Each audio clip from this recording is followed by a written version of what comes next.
Thank you, KT, for that memorable introduction. And thank you, KT, for your great leadership on the airwaves and in this administration. We're so grateful to you. On behalf of President Donald Trump and First Lady Melania Trump, it is my great privilege today to welcome members of our cabinet and women from across the country, business leaders, leaders in academic life and public life, leaders in your communities, friends all, welcome to the White House.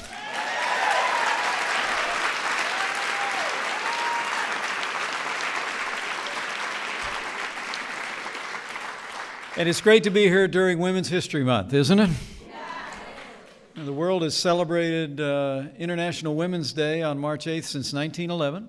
It was in 1980 that President Jimmy Carter declared the week of March 8th National Women's History Week, and 6 years later, the National Women's History Project successfully petitioned Congress to expand National Women's History Week into the entire month of March. And today, here in the East Room at the White House, we're continuing a celebration of Women's History Month by really bringing together an extraordinary group of women who are serving this administration with incredible distinction.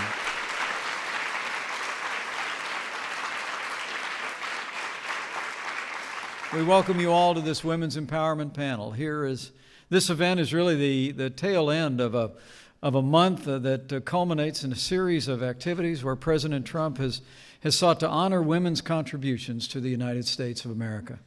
He's held multiple listening sessions dedicated to finding solutions to the unique challenges that women face in the workplace and in running businesses. He signed legislation promoting education and employment for women in the sciences in areas that we've been historically underrepresented. He signed a proclamation declaring that women's, quote, contributions to our nation's life, culture, history, economy, and families have shaped us and helped fulfill America's promise. The truth of this statement is evident for all to see.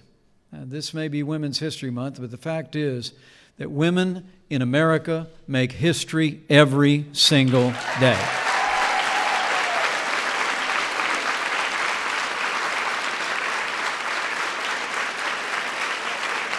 And today, I'm really looking forward to just sitting in. You're going to hear today from some of the extraordinary women that President Trump has brought in to help lead this administration.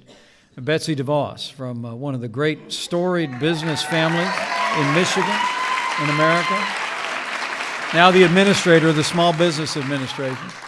Betsy's already been on the road talking about how we get America moving again for women entrepreneurs. And of course, one of my two daughters' favorites, she was a governor. Now she is the United States ambassador to the United Nations. Nikki Haley is with us today.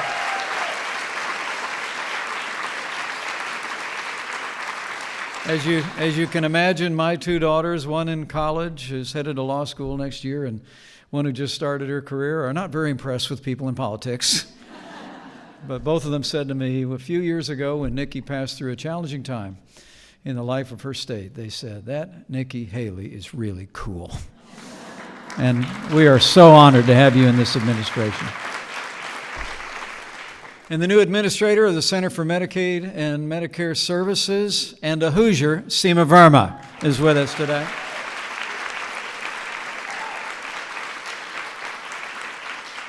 This is an extraordinary group of women, and I'm looking forward to hearing their thoughts today. And, you know, it really is the greatest privilege of my life to serve as Vice President to President Donald Trump.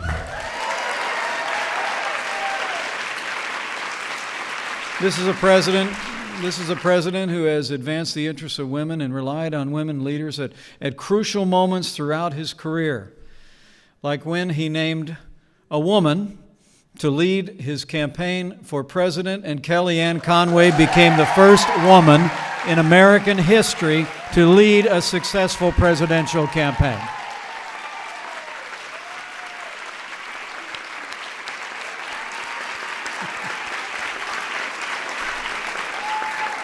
The truth is, American women are making a difference in our administration, in our economy, in our communities every single day. They're driving our economy through entrepreneurship and innovation. In fact, There are more than 9.4 million women-owned American businesses that employ nearly 8 million Americans, with annual revenues now totaling $1.5 trillion.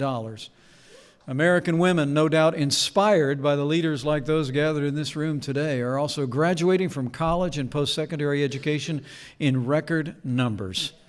And women leaders are defending our nation and wearing the uniform of the United States of America. Well, thank you very much. What an amazing audience this is. So many young faces that represent the future of leadership in our country. So true. Melania and I are deeply honored to join you. And Melania, thank you for being here.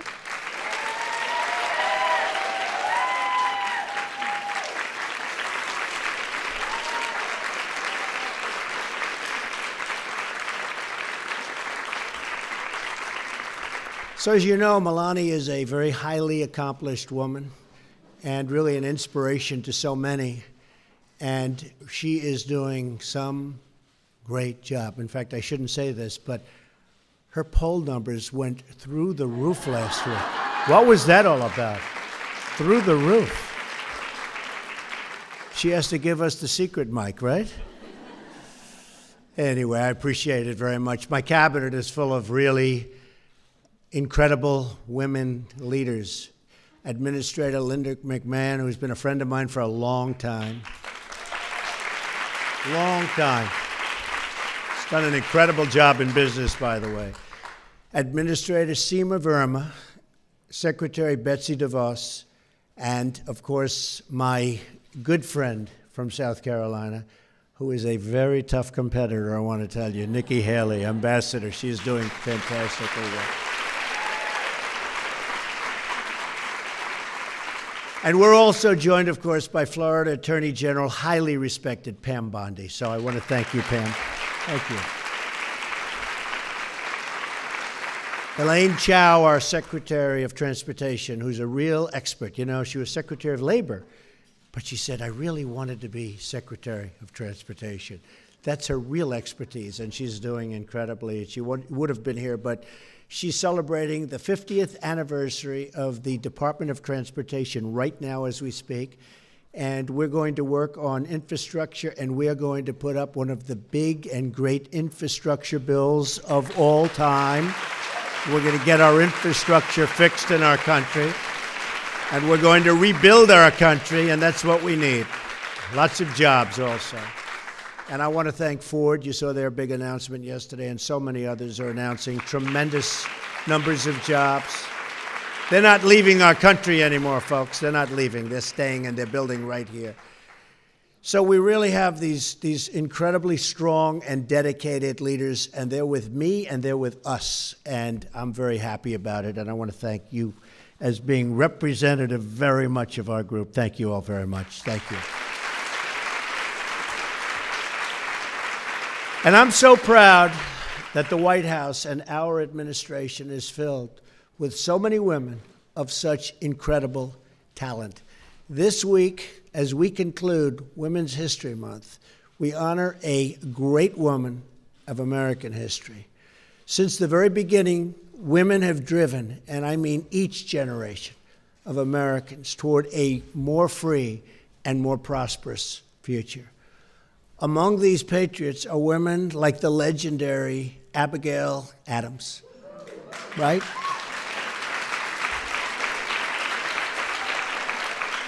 Who during the founding urged her husband to remember the rights of women. She was very much a pioneer in that way. We've been blessed with courageous heroes like Harriet Tubman, who escaped slavery and went on to deliver hundreds of others to freedom, first in the Underground Railroad and then as a spy for the Union Army. She was very, very courageous, believe me.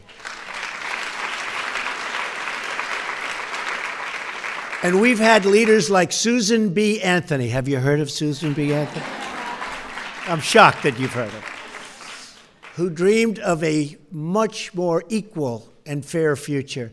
An America where women themselves, as she said, helped to make laws and elect the lawmakers. And that's what's happening more and more. Tough competition out there, I want to tell you. From the untamed frontiers of the Western Plains to the skyscrapers of Manhattan, American women in every generation have shown extraordinary grit, courage, and devotion. Our present generation stands on the shoulders of these titans, and that's what they were and are, titans. Only by enlisting the full potential of women in our society will we be truly able to, you have not heard this expression before, make America great again.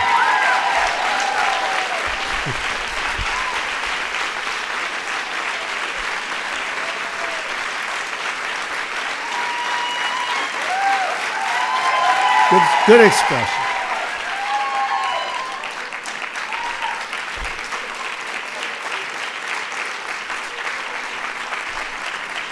Thank you. Thank you, everybody. Thank you. It's been a lot of fun. And we didn't get that one from Madison Avenue, right? My administration will work every day to ensure that our economy is a place where women can work, succeed, and thrive like never before.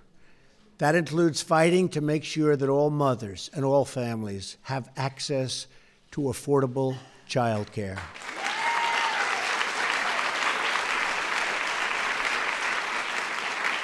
We want every daughter in America to grow up in a country where she can believe in herself, believe in her future, and follow her heart and realize her dreams.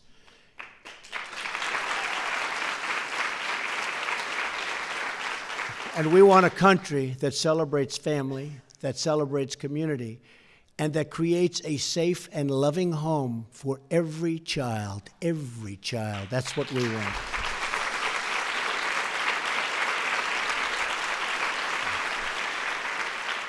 Early this year, I met with a remarkable group of leaders. They were women entrepreneurs from all across the country. They started their businesses from absolutely nothing, and today have grown them into successful enterprises that employ hundreds, and in certain cases, even thousands of people. Just think of what our country could achieve if we unleashed the power of women entrepreneurs nationwide. Think of that.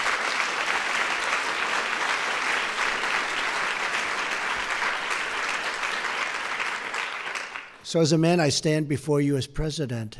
But if I weren't president, I wouldn't be happy to hear that statement. That would be a very scary statement to me.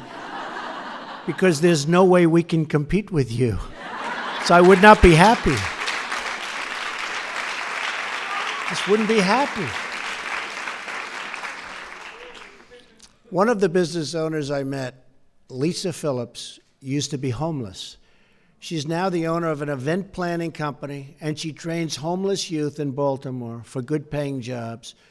Lisa had a message for all of us. As she put it, this is a country of chances. If you're willing to work hard, you'll get the chance. And she means it, and she's become very successful. She's terrific. Lisa's right. But we have to fight to ensure that more people have the chance to succeed. To do that, we must believe in each other. And we must dare to dream of a better, brighter, and more prosperous future for all of our citizens. We have no choice. That's what we have to do. And to be honest, whether you're a woman or whether you're a man, you have that same dream. You want to be able to dream. You just have a big advantage over us. You know why? Right there.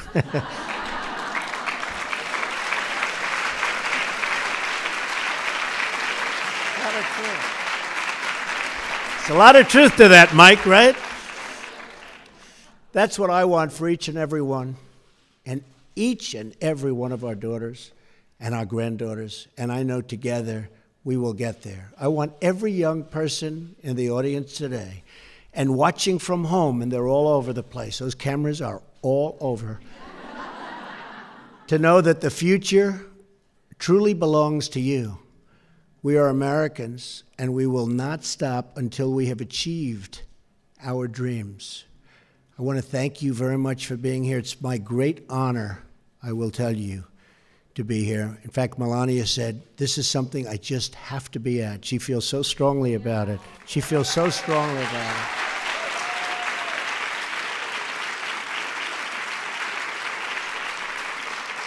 So thank you. God bless you, and God bless America. Thank you very much.